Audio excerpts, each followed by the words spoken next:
Radhe Radhe. I hope सभी अच्छे होंगे। बात कर लेते हैं वेदांता कंपनी के बारे में। इस कंपनी का डीमर्जर होने वाला है जो काफ़ी टाइम से पेंडिंग चल रहा है, तो उसके बारे में लेटेस्ट अभी अपडेट सामने आई है।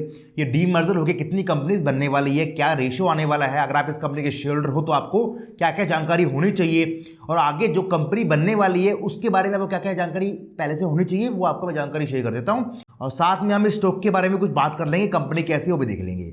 तो स्टार्ट करते हैं। देखिए, वेदांता कंपनी जो है वो अपने पूरे बिजनेस को अलग अलग सेगमेंट्स में डिवाइड करने वाली है। जो सेगमेंट्स बनने वाले हैं, ये अभी एक स्टॉक है वेदांता का, ये डीमर्जर के बाद में 5 स्टॉक बन जाएंगे, जिसमें पहला स्टॉक जो है वेदांता का रहेगा। वो वेदांता जो है वो जिंक का बिजनेस संभालेगा, बेसिकली उसको रिलेटेड काम होगा। देन सेकंड स्टॉक जो निकलने वाला है इससे, वो निकलने वाला है VAML, Vedanta aluminium metal limited. ठीक है, वो एल्यूमिनियम सेगमेंट पे काम करेगा। थर्ड जो बनने वाला है वो है TSPL, तलवंडी साबू पावर लिमिटेड, जो बेसिकली पावर सेगमेंट पे काम करेगा। फोर्थ जो होने वाला है वो है MEL, जो माल्को एनर्जी लिमिटेड है, जो एनर्जी सेगमेंट में काम करने वाला है। और जो फिफ्थ बनने वाला है वो है VISL, जिसका नाम है Vedanta iron and steel limited, जो आयरन और स्टील सेगमेंट में काम करने वाला है। मतलब ये अभी एक शेयर है, इसके 4 और बन जाएंगे तो टोटल बन जाएंगे 5। ये 5 कंपनीज बेसिकली 5 शेयर्स बनने वाले हैं। अब इसका रेशियो क्या रखा गया है, तो रेशियो रखा गया है 1:1 का।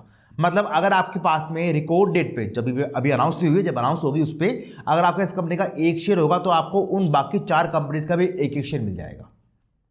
समझ गए? आपके इसमें 100 शेयर होंगे वेदांता के, तो आपको बाकी चारों कंपनी के 100 शेयर मिल जाएंगे। इतना क्लियर हो गया? तो ये आपका इसका रेशियो हो गया है। देन बात करें कि ये डीमर्जर जो है वो पहले लास्ट ईयर सितंबर 2025 के अंदर होने वाला था, वहाँ पे कंपनी ने उसको डिले कर दिया है। वो डिले हुआ था मार्च 2026 तक, और अभी सर्कुलर आया है कि भैया मार्च के अंदर भी नहीं हो पाया ये किसी कारणवश, अब हम इसको जून 2026 तक पूरा करने की कोशिश करेंगे। और वो कारण क्या दे रही है कंपनी कि भैया रेगुलेटरी कुछ इशू आ रहे हैं, कुछ क्लियरेंस नहीं मिल पा रहा है, तो उस कारण से हमें डिले हो रहा है। तो अभी जून 2026 की एंड, मतलब 30 जून 2026 तक की डेट कंपनी ने दे दी है इस डीमर्जर को होने के लिए। हाई चांसेस यही है कि ये डीमर्जर जो है वो इस साल के अंदर हो जाएगा। अब डीमर्जर में क्या होता है ना, आपका शेयर टूटता है, ठीक है, और बाकी जो 4 कंपनी के आपको शेयर मिलने हैं वो आपको हैंड टू हैंड नहीं मिलते हैं, वो कुछ दिन बाद मिलते हैं। तो ये बात ध्यान रखना, ठीक है। बाकी जब डेट आएगी मैं आपको जानकारी दोबारा शेयर करने आऊँगा उस टाइम पे। बट अभी इस मान लो कि आपको जो शेयर ब्रेक होता है ना, वो ब्रेकिंग के जो शेयर होते हैं बाकी कंपनी के, वो आपको हैंड टू हैंड नहीं मिलते हैं, वो कुछ दिन के बाद मिलते हैं। तो आगे चलने से पहले थोड़ा सा एक कंपनी के बारे में बात कर लेते हैं कि वेदांता कंपनी कैसी है और इसमें क्या क्या पॉजिटिव नेगेटिव पॉइंट्स है वो चेक कर लेते हैं। तो इस कंपनी का जो मार्केट कैप है वो ऑलमोस्ट 3 लाख करोड़ के आसपास का है, 2.91 लाख करोड़ का है, अप्रोक्सीमेट 3 लाख पकड़ लो, ठीक है। स्टॉक का जो पी है करंट प्राइस पे 26.5 का है, जबकि इंडस्ट्री का पी जो है 36.9 का चल रहा है। मतलब स्टॉक जो है वो करंट प्राइस के ऊपर अपने इंडस्ट्री से महंगा नहीं है, सस्ता ही चल रहा है, ठीक है। ROC 25% की है, ROE जो है वो 38.5% की है। क्लियर हो गया? प्राइस टू बुक वैल्यू 7.26 का है। जो इसका मेन इशू है वो क्या है, डेट इक्विटी रेशियो, वो 2.12 का है। मतलब कंपनी के ऊपर काफी हाई डेट है। इसकी बात मैं अभी आगे करने वाला हूं, जो इस डीमर्जर में भी एक मेन इशू बना हुआ है, वो समझते हैं आगे। देन अगर हम बात करें इसके फाइनेंशियल की, तो फाइनेंशियल में कोई ट्रेंड नहीं दिख रहा है, ठीक है। कभी कभी इनकी सेल्स जो है काफ़ी ड्रास्टिकली कम हो जाती है और कभी इंक्रीज हो जाती है। आप चेक करेंगे कि दिसंबर 2024 की बात करें तो वहाँ पे सेल्स जो है वो आधी हो गई है। उससे पहले 35,000 करोड़ 37,000 करोड़, दिसंबर 2024 के अंदर सेल्स 70,000 करोड़ पे आ गई थी, मतलब आधी हो गई है। उसके बाद वापस से डबल हो गई है, फिर अच्छी चल रही थी, फिर सितंबर 2025 के अंदर वापस से आधी हो गई है।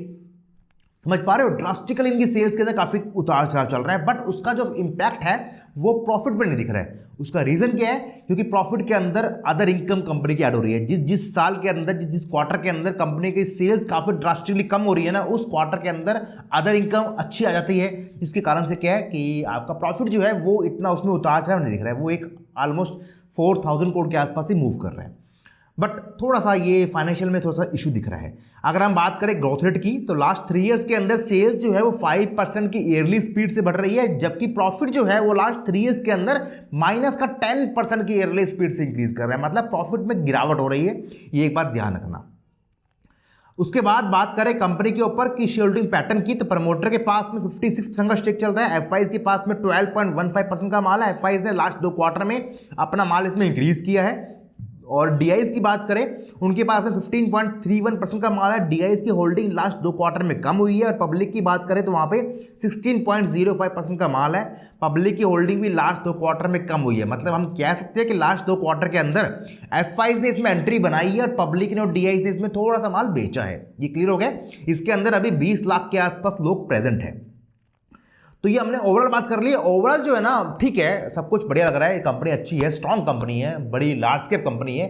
बस थोड़ा डेट जो है वो इसका इशू बना हुआ है। अब मेन डीमर्जर में इशू क्या आ रहा है कि जो डेट कंपनी के ऊपर, वेदांता कंपनी के ऊपर है, उसको वो अलग अलग सेगमेंट में कैसे डिवाइड करने वाली है। ये मेन इसका चैलेंजिंग पॉइंट है, क्योंकि अभी कंपनी 5 पार्ट में बेसिकली स्टॉक टूटने वाला है। तो उन पांचों के अंदर अलग अलग बिजनेस, डेट सब कैलकुलेट होगा। तो जिस कंपनी में डेट है वो कैसे उन सब सेगमेंट में इक्वली बांटने वाली है या किसी को कम ज़्यादा मिलने वाला है, वो देखना होगा। उसके बेस के ऊपर बाकी जो अदर कंपनीज हैं उनके बाद में रिस्क फैक्टर बनेगा। समझ पा रहे हो? एग्जाम्पल के लिए मान लेते हैं कि मान लो आपके पास में 1000 रुपये का डेट है मान लेते हैं, और आपको 5 भाग में बांटना है। तो क्या आप उसको 200 से बांटने वाले हो, या एक में 500, एक में 100, एक में 50 ऐसे करने वाले हो? तो वो मैटर करेगा कि भैया कैसे उन पांचों में डेट डिवाइड करने वाली है। तो वो एक पॉइंट है जो इसके अंदर मर्जर के अंदर इशू क्रिएट कर रहा है। डीमर्जर की रिकॉर्ड डेट अभी तक फिक्स नहीं करी गई है। जब तक कंपनी वो पूरी रेगुलेटरी कार्रवाई नहीं कर लेती है तब तक रिकॉर्ड डेट अनाउंस नहीं होती है। तो अभी वेट एंड वॉच करना पड़ेगा। जैसे ही कुछ अनाउंसमेंट आएगी, कुछ अपडेट आएगी, आपको जानकारी मिल जाएगी। उसके लिए आप चैनल को सब्सक्राइब और जो बेल आइकन है वेट कर लीजिए। आपको यहाँ पे ऐसी इंपॉर्टेंट जानकारी मिलती रहती है। कुछ लोग पूछेंगे कि सर डीमर्जर के रिगार्डिंग कुछ स्ट्रैटेजी बनती है क्या? यार स्ट्रैटेजी नहीं बनती है। डीमर्जर में कुछ ऐसा कुछ खास गेम नहीं होता है, क्योंकि एक कंपनी टूट रही है, वो 5 पार्ट में ब्रेक होगी, तो जो उसका प्राइस होगा ना वो भी 5 पार्ट में बढ़ जाएगा। ठीक है, बट हाँ ये है कि थोड़ा सा क्या है, अभी जब ये 5 पार्ट में टूटेगी ना, तो वो बाकी जो 5 कंपनी के शेयर है उनकी वैल्यू काफ़ी कम हो जाएगी, छोटी बन जाएगी। कोई 100 रुपये का, कोई 150 का ऐसा बन जाएगा।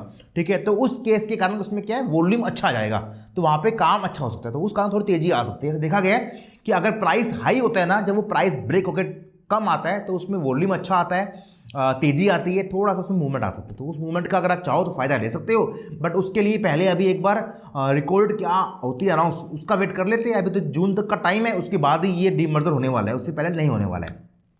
तो ये पूरी जानकारी है। आइए, आपको वीडियो पसंद आया होगा, वीडियो को प्लीज़ लाइक और शेयर कर देना, ताकि जानकारी जो है जो भी इस कंपनी के शेयर है उन सभी तक की जानकारी पहुंच जाए कि डीमर्जर जो है वो अभी नहीं होने वाला, वो टाइम लेगा अभी होने में। और इसके साथ साथ आपको और सभी इस तरह की इंपॉर्टेंट जानकारी, सभी IPO के रिव्यू, उनकी लिस्टिंग स्ट्रैटेजी, बायबैक की strategy, OFS, techniques, right issues, इन सब की जानकारी मिलती रहे तो फटाफट से चैनल को सब्सक्राइब और जो बेल आइकन है वो हिट कर लीजिए। आपको यहाँ पे ये सब कुछ मिलता रहता है। टेलीग्राम पे, व्हाट्सएप पे न्यूज़ ग्रुप है, फ्री ऑफ कॉस्ट है, आप सभी के लिए बनाया हुआ है। अगर आप चाहो तो ज्वाइन कर सकते हो। नीचे डिस्क्रिप्शन के अंदर मैं टेलीग्राम का और व्हाट्सएप ग्रुप का लिंक मेंशन कर रहा हूँ, आप कंसिडर कर सकते हैं। वहाँ आपको डेली स्टॉक्स की न्यूज़, IPO की न्यूज़, मार्केट के अपडेट्स, क्या पॉजिटिव न्यूज़ है, क्या नेगेटिव न्यूज़ है, सब कुछ जानकारी मिलती रहती है। बस यही आज का वीडियो है। मिलते हैं आपसे अगली वीडियो में किसी और ऐसी इंपॉर्टेंट इन्फॉर्मेशन के साथ। तब तक अपना ख्याल रखिए, हंसते रहिए, मुस्कुराते रहिए, खुश रहिए। राधे राधे।